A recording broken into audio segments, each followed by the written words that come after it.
The attendance was 12,152. Fight of the night goes to Hernandez and Cerrone. And the performance of the nights go to Cerrone and Cejudo. Cerrone won 100 grand. Good for him, man. Cerrone's now your all-time bonus leader. Yeah, so. He's the man. Just off the bat, of course, TJ was just in here. He was very, very emotional, upset about the stoppage. Yeah, he just yelled at me while I was doing an interview when he walked by. What did he say? That was bullshit, and I thought it was an early stoppage too. So listen, you got two of the best guys in the world, two world champions, in a super fight. Let them fight. Let them fight. Let them finish. And I'm not taking anything away from Cejudo, because the fight went 20 seconds and Cejudo busted him up. I'm sure when you saw him sitting here, it looks like he was in a 3-round fight. But Jesus Christ, let him fight. Horrible stoppage. So TJ said he wants to do the rematch at flyweight. Does that interest you at all? No, don't ask me. I don't know what I'm going to do. I don't know what I'm going to do. Just with these two fighters, or the flyweight division as a whole? Is it still? You said we'll see what happens. So we'll see what happens. I didn't say I'd have an answer on Saturday. Fair enough. And controversy in the co-main event as well with Greg Hardy. What did you just think about the ending there and everything unfolded? So, when somebody comes in to the UFC, especially when they're famous, first thing I always want to know is, can you really fight? Listen, when you're fighting these smaller shows and you're knocking guys out left and right, it's great. When you get here, it's a whole nother ballgame. And whether you look at Hardy or Lipsky, it's a different world when you get here, man. It's a whole different vibe. And one thing that I did learn about Hardy tonight, he can fight. He can fight. He's an athlete. Not only can he punch hard, but he can take a big punch. He got hit with some good shots tonight. His ground game, I think everybody thought if he got taken down to the ground, that was going to be the end of him. He got out of trouble in the ground several times, and he learned a lot tonight. So we'll see where he goes from here. So he has a future in the UFC for sure. Yeah, he'll get another fight. He made a really big rookie mistake, and it cost him an L tonight. So it ruined his perfect record. And I mentioned Cerrone off the top.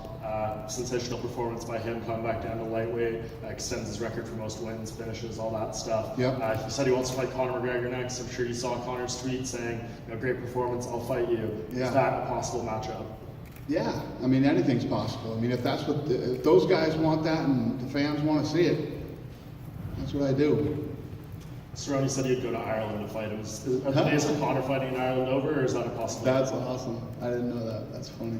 I don't know. We'll see what happens. Obviously, don't run out there and say that's the fight I'm making. I don't know what I'm going to do, but I like the fact that two of these guys that are complete dogs and fight anybody, willing to fight anybody, want to fight each other.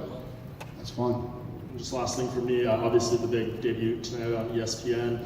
What was the feedback you got? I saw some stuff on Twitter, some people saying their feed was perfect, some people had stuff stalling, dropping out. What was the reception you got? The feedback that we got, that there weren't a lot of issues. Of course there's going to be issues. You don't know what the deal is. Do people have the right internet, or who knows? But there wasn't a lot of that, so that's a good thing, and that's only going to get better. But we murdered it tonight. It was by far the biggest event ESPN Plus has ever done by a long shot. We killed it tonight. When I tell you we beat expectations, we murdered expectations. So the ESPN guys are really pumped. We're really pumped, and it was a really big night for all of us. You mentioned Conor. Well, we mentioned Conor and Cowboy, but is there any update on what Conor's deal is with Vegas, Khabib? Yeah, I mean that's still looming over our heads. That thing has to happen, and once we figure out suspensions and fines and all this other stuff, then we can start running our business again with these guys. And is there any sort of preconceived notion of how long, if Khabib gets suspended for X, then okay, we have to make an interim belt? No, if it's I'm not even. months? So the thing is, it's like when you talk about stuff like suspension or Colby Covington or any of this stuff, when that stuff happens, you are completely out of my mind. You're on the shelf. I don't even think about you again. I'm thinking about the guys that are actually still, can work and can do all this other stuff. So They're completely out of my mind. When they get their sentences and whatever happens to them, then we'll start making decisions on what the future is for those two guys. Any criticism for the New York State Athletic Commission for the assignment, for the referee assignment in the main event? I don't love it when, they have local guys in main events, especially a fight this important between, a super fight between two world champions. Please, please, please, commissions, put the experienced guys in there. Give the guys with the most experience, because all you do is you hurt the fighters and you hurt the fans. And your job is to do the exact opposite. You know what I mean? So, I don't love it. Honestly, I don't love it. Did you have any more evolved plans for Greg Hardy that were kind of derailed after tonight? No, I didn't know what was going to happen. We've seen glimpses of him. He looked good. Like I said, coming in tonight, I want to know if you can fight. And it's no difference between Hardy or Lipsky, who's on a 9-fight win streak and was a world champion in another organization. I want to see if you can fight. I don't really know what you can do until I see you here. I've seen you in these other places, but I want to see you here. What can you do here? Let me tell you what. Love him or hate him, that dude can fight. And he took some big shots on the chin tonight, too. He's got a chin. He's athletic. Stuffed a couple takedowns. Got in trouble on the ground and got out of it. We saw a lot of different things from him tonight, which is what I wanted to see. And no matter who you are, when you come in here, I throw the kitchen sink at you. There's no layups here in the UFC. You mentioned Lipsky. How impressed were you by JoJo and her comeback here, and how far away do you think she is from being a legit title contender? Well, Lipsky, coming off a 9-fight win streak, world champion in other organizations, tons of hype behind her, and we put her in with a crafty, nasty veteran. And she came out and she looked awesome tonight. I mean, JoJo looked incredible. She fought the perfect fight.